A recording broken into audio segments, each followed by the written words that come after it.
Hey there, welcome to LSAT Demon Daily. I'm Ben Olson, that's Nathan Fox. Together, we're the founders of LSATdemon.com and our weekly podcast, Thinking LSAT. Today, we have special guest Rachel Gezerseh on the show.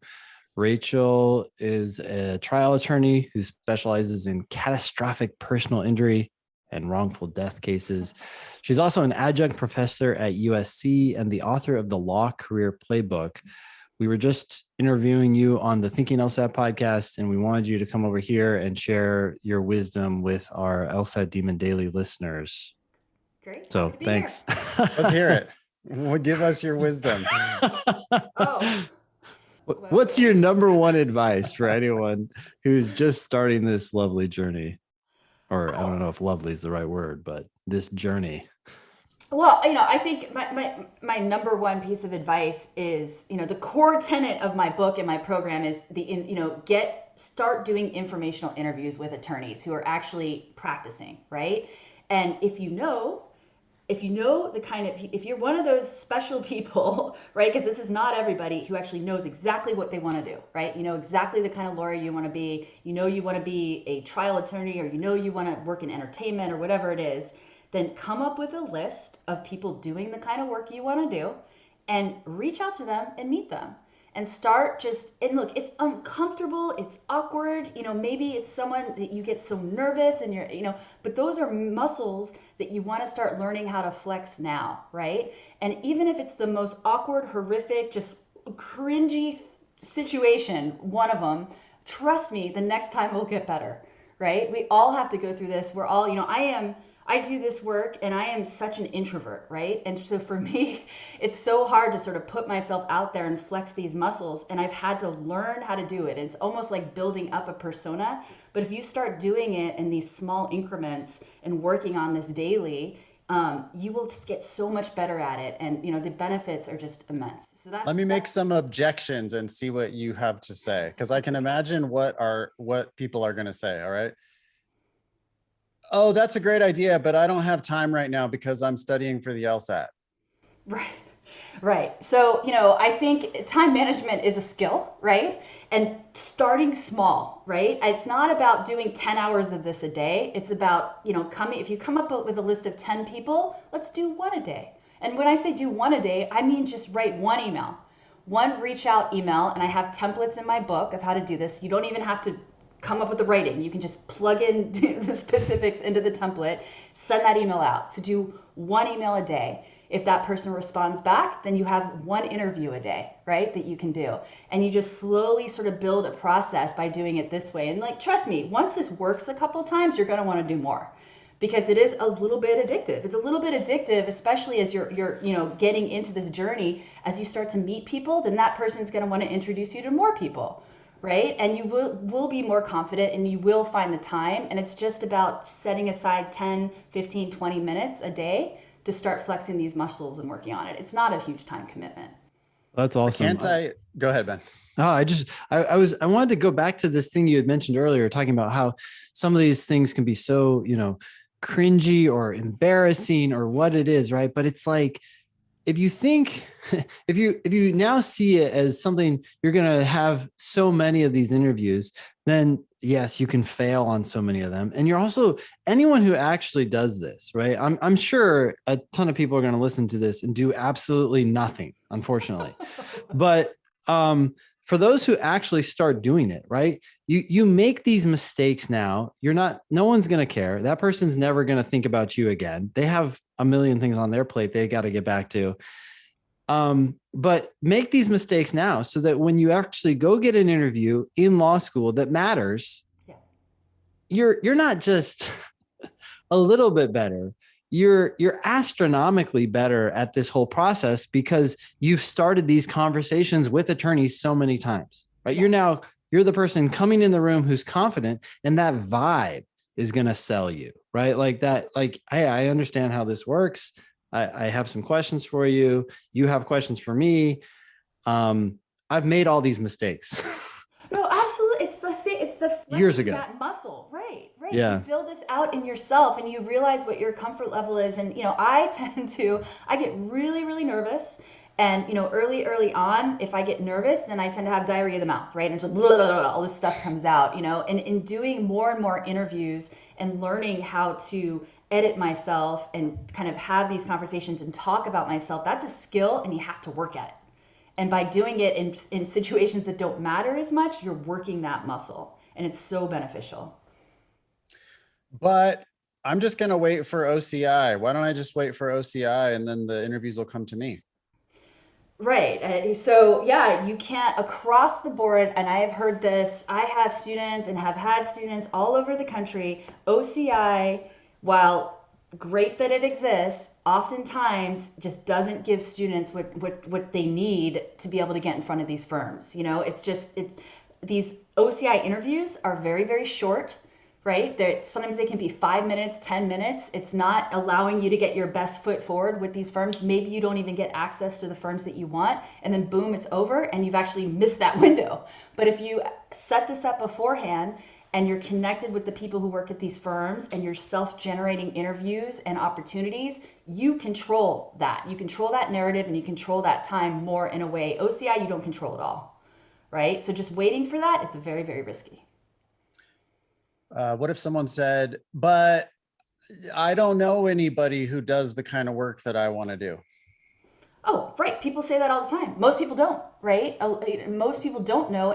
But the beauty of the internet and sites like LinkedIn, everyone who's listening to this right now needs to be on LinkedIn, have a LinkedIn account, not so much for your outward facing LinkedIn profile, but for the research tools that LinkedIn provides you and the ability to just search. You can do crazy intense searches to narrow down people doing the kind of work that you want to do on LinkedIn. You get their email and you email them and you set up a 15-minute Zoom thing, and that's how you start to meet people. You have the ability to do this, right? Not everyone's going to say yes, but because of Zoom and the capabilities of being able to meet people, somebody will. And it's a way to meet people, and then that person will introduce you to people, and it's a domino effect across the board. Look, it's uncomfortable. I mean, not everyone's an introvert like I am, but, certainly this doesn't come naturally. But that's why you got to try it and you got to do it. And I just am a huge believer that if you put it out there, something will come back to you, right? Some of this work will come back to you and be helpful. Here's an objection, maybe. Okay, I can imagine myself getting one of these interviews, but what do I say? Right. So, and I have the chapter in the book has some of like the hardest and most challenging questions that come up in these interviews, even in informational interviews, because it's funny, an informational interview isn't a job interview, right? It's more for you to be a sponge and gather information, but you're still going to get these kinds of questions, right? And so preparing in advance and really thinking through some of the harder type, where do you see yourself in 5 years? Or why are you so interested in this? Thinking that through and doing your research will allow you to, answer the questions and ask the right questions because you've thought it through in advance. Yeah, for sure. The more you know about something, right, the more actually you realize what you don't know, right. And you're probably in a better position to ask meaningful questions. Right. And it's the whole, look, always coming back, and I tell my students, I actually have, when I do my PowerPoint presentation, I have a huge picture of a sponge. If you come at it thinking that you are going to learn from this person that you're meeting, that it's not so much about you, right? It's more about them and what knowledge they can bring, and then, what you can learn and how they can be a mentor to you. It's a much easier way to step into those conversations, right? Because people, they've trudged this hard road. They want to share their experience, and it's about tapping into that and being the sponge and letting them help you. Cool. We had a much longer interview on the other side, our other podcast, a longer form podcast called Thinking LSAT. You can go check out that longer interview. If you would like to reach out to Rachel, she's on Instagram at Law Career Lab. She's on Facebook, Rachel Gezerseh, Gezerseh. She's on LinkedIn. She is on Twitter at Law Career Lab, and she's even said you can email her directly. That's Gezerseh, Gezerseh at psblaw.com. You can also, we're going to have a class, a free class on lsatdemon.com. All you're going to need is a free account. You can go to lsatdemon.com and you can look for the class that we're having. We haven't even come up with a title yet, but we are going to have a class at some time in the future with Rachel Gezerseh. Basically, you're going to be looking to help people work their way through your book, right? Yep. So get the Law Career Playbook. It's on Amazon. Start working your way through those worksheets. Rachel, you said earlier that the perfect student, you said, is what again? Who do you want? What's the perfect time to start working with you? Early days, someone who is just starting to think about taking the LSAT, who's ready to commit to this journey of law school. Like, start flexing now. Start flexing these muscles now. Start building your network now, because it will bear huge fruit for you as things get harder and your time becomes less, which is when law school. That's the critical part, right? People complain about like, well, but I don't have time because I'm studying for the LSAT. Hold on a second. Maybe you should start this process before you start the LSAT process, because ultimately the LSAT is nothing if you don't get a job. Right. And you need to figure out that, like, okay, I'm on a credible path toward a job. And if you start doing these informational interviews and you realize that it's not what you thought it was, or it's harder than you thought, or it's just not, if it starts to feel like, oh, maybe this whole endeavor is not the right fit, then it'll be better that you never even wasted your time and money preparing for the LSAT. And I'm happy to talk myself out of LSAT business if it means that my students are ultimately going to find more success or more happiness in their career and in their life. So, like, if you don't have time to do this now, okay. Oh, so you're going to have more time as a 1L? No, never again.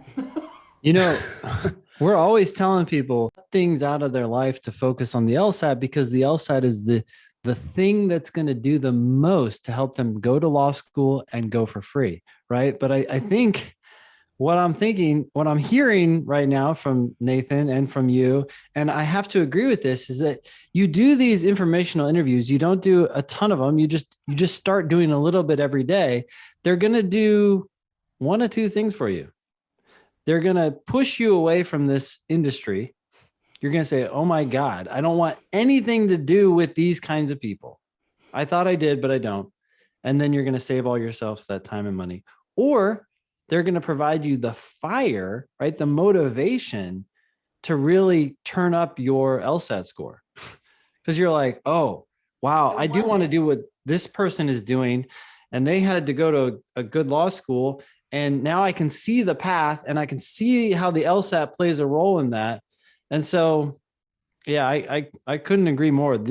It's like little bits of information that end up being like immensely powerful. Absolutely. People have this amorphous, I want to be a lawyer because it seems like a good career. And I'm like, yeah, but okay, but what exactly do you want to do? Who's the lawyer that you're trying to emulate? What is that career path look like? Like, who exactly are we talking about? And you don't have to name a name, but you should have a name in your head. There should be a real lawyer, not just a fantasy TV lawyer. There should be somebody who you're trying to emulate. And if it's just like, oh no, I just think, I couldn't be a doctor, so I wanted to be a lawyer, then that's just, that's very unrealistic. And also, Ben, don't you see, we see students who, and I mean, tragically, Rachel, you probably see them at USC Law School as well. These people who are just kind of like, they're sadly on this path, again, because they don't know what else to do. So they're just thinking like, well, I don't know. I mean, I'll work it out. I'll find something that's a good fit at some point.